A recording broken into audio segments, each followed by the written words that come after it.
जौनपुरी गांव में मंगरू अपनी माँ माया के साथ रहा करता था। इस गांव में हड्डियों से जुड़ी दिक्कतें हर इंसान को थी, मानो ये अब पुश्तैनी देन हो गई हो। आज मंगरू अपनी 60 वर्षीय माँ को व्हील चेयर पर बिठाकर बढ़ई के दुकान ले जा रहा था। क्या हाल चाल है मंगरू? आज माताजी के साथ यहाँ कैसे आना हुआ? वो भैया, आपने ये जो व्हील चेयर हमें दी है ना, ये कुछ ठीक नहीं है। अभी महीना भर भी नहीं हुआ इसे बनवा के और ये फिर खराब हो गई। पूरा गांव भी तो यही इस्तेमाल कर रहा है। तुमने खरीदी थी 2 साल पहले, तो अब खराब तो हो ही जाएगी ना। बेटा बढ़ई, तुम्हारे पिता जो व्हील चेयर बनाते थे वो तो इतने मजबूत होते थे कि 2 पुश्तें इस्तेमाल कर ले। वो क्या है ना, वो पिताजी बनाते थे चाची। देखो भैया, ना लेना है तो बता दो, वरना जब पैसे होंगे तब आ जाना। चलो मंगरू, और परेशान करना ठीक नहीं। दोनों वहाँ से सरपंच के घर की ओर निकल पड़ते हैं। आओ मंगरू, प्रणाम माताजी। बताइए, मैं आपकी क्या सेवा कर सकता हूँ? अभी बढ़ई के दुकान से लौटे हैं, कोई मदद नहीं मिली। अगर हो सके तो कोई पुराना व्हील चेयर हो तो मुझे दे दो। आप चिंता ना करें, इस साल जो व्हील चेयर बांटेंगे ना, उसमें से मैं आपको भी एक दे दूंगा। सरपंच जी, एक बात पूछूं? पूछो पूछो, क्या बात है? जब तक हम इस बीमारी को जड़ से ठीक नहीं करते, तब तक हम आगे नहीं बढ़ सकते हैं।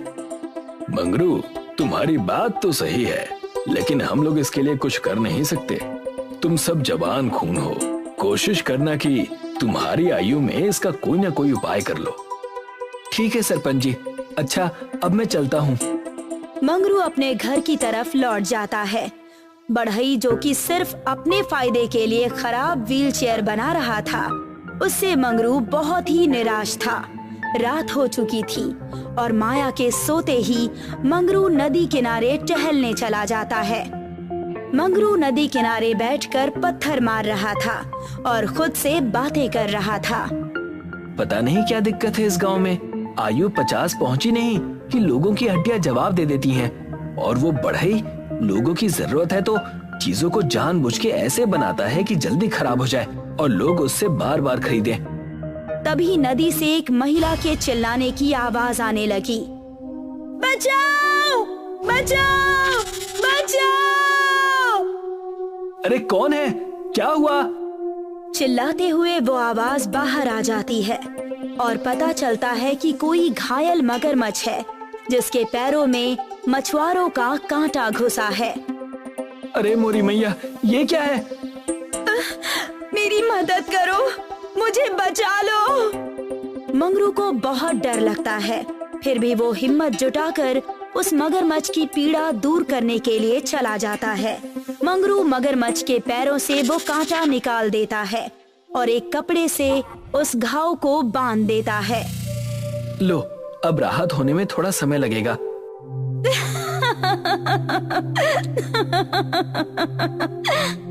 तभी वो मगरमच्छ एक सुंदर जल कन्या के रूप में परिवर्तित हो गई और मंगरू से मुस्कुराकर कहने लगी, मैं एक जल कन्या हूँ। मुझ पर एक बहुत ही बड़ा श्राप था। मैंने अपने रूप के अहंकार में एक ऋषि को क्रूर बातें कही थी और उनका अपमान किया था।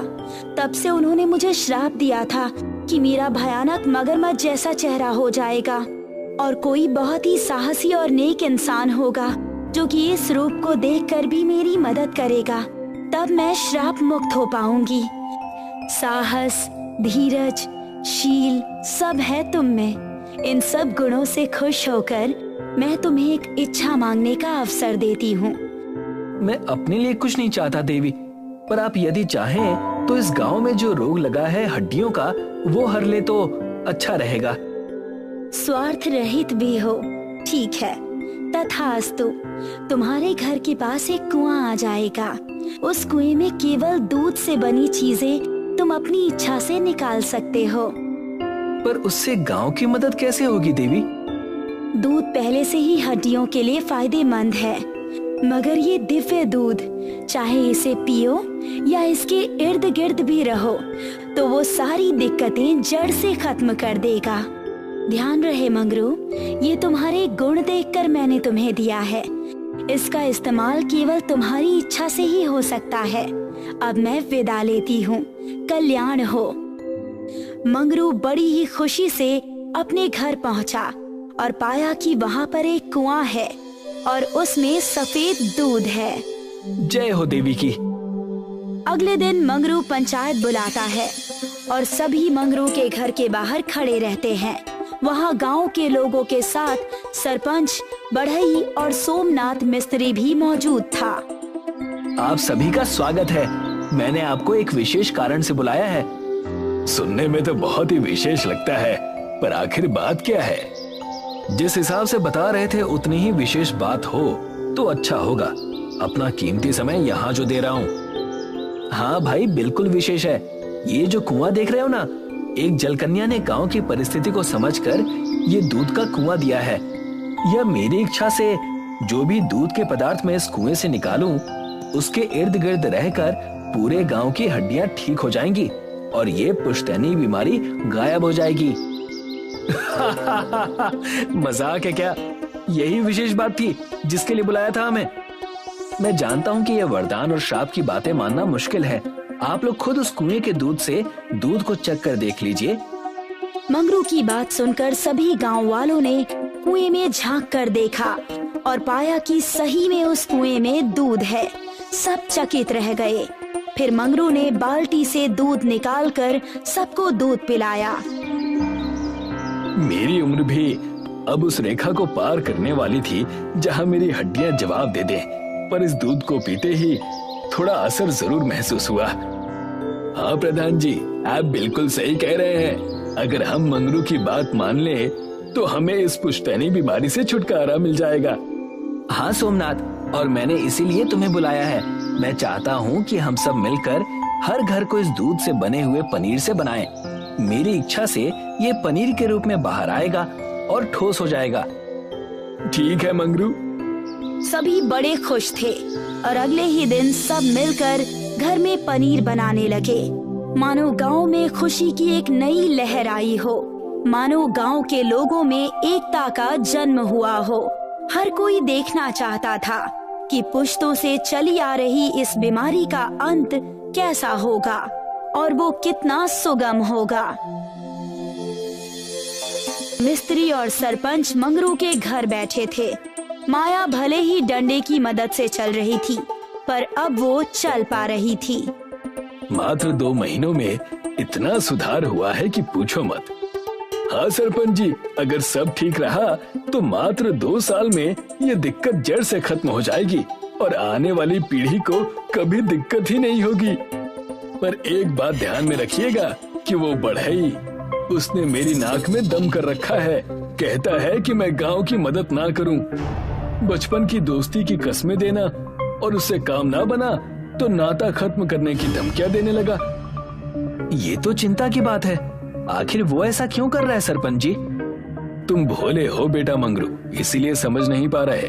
अगर सबकी दिक्कतें खत्म हो जाएंगी तो उसका धंधा तो चौपट हो जाएगा ना। मंगरू कुछ सोचने लगा, पर उसने कुछ जवाब नहीं दिया। कुछ कहते क्यों नहीं मंगरू?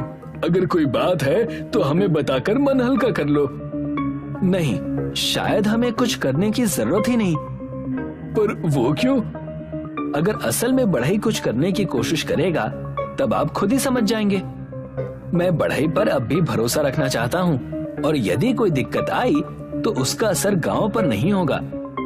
ठीक है, जैसा तुम कहो मंगरू। सब अपने घर चले गए और मंगरू गांव में दूध बांटने निकल गया। देखते ही देखते शाम हो गई। बढ़ई कुएं के पास एक बाल्टी में कुछ लेकर खुद से बातें कर रहा था। आया बड़ा मेरा धंधा चौपट करने वाला। लोगों का नेता बनने का बहुत शौक है ना। ये सारा केमिकल डालकर इस पूरे दूध को खराब कर दूंगा, फिर देखते हैं। बढ़ई पूरी बाल्टी कुएं में खाली करने लगा।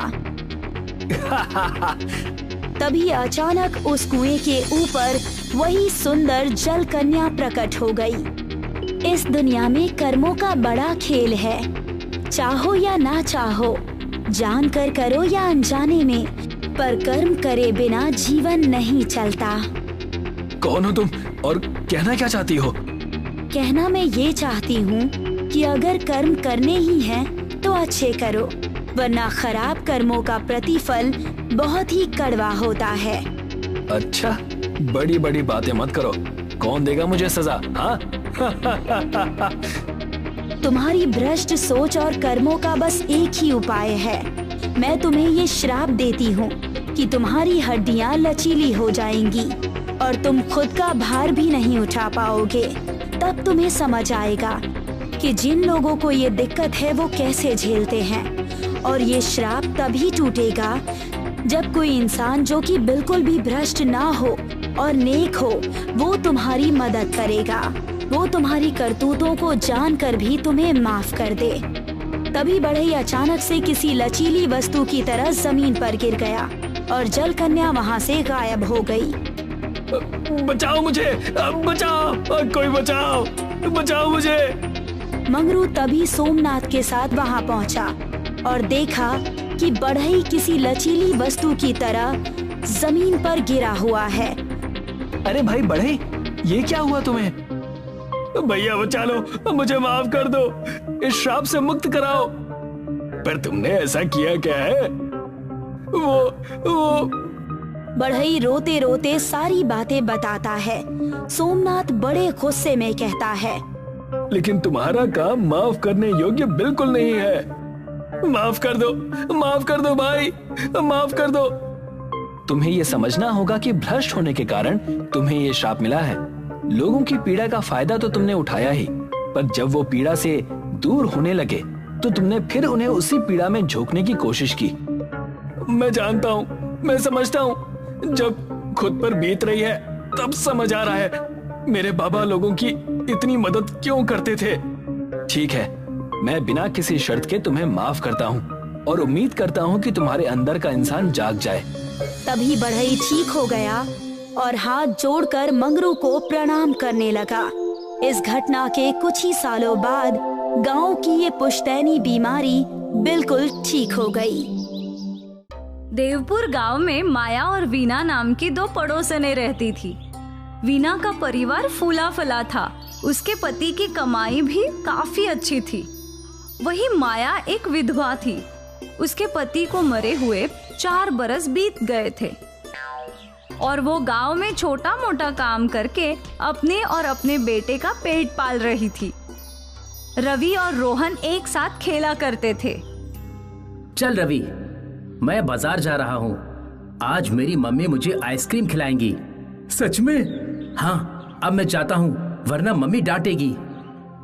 रोहन वहाँ से चला गया, पर रवि के मन में आइसक्रीम खाने का ख्याल घर कर गया।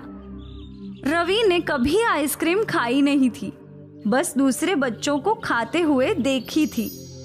खैर, रवि मायूस होकर अपने घर लौटा। क्या हुआ?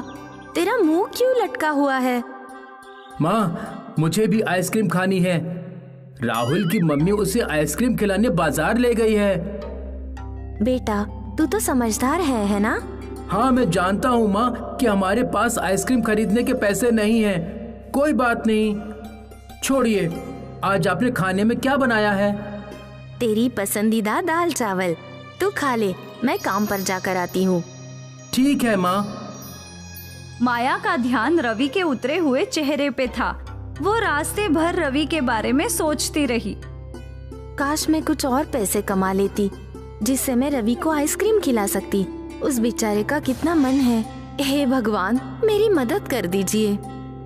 वृक्षदेव ने माया की बात सुन ली और उसके सामने प्रकट हो गए।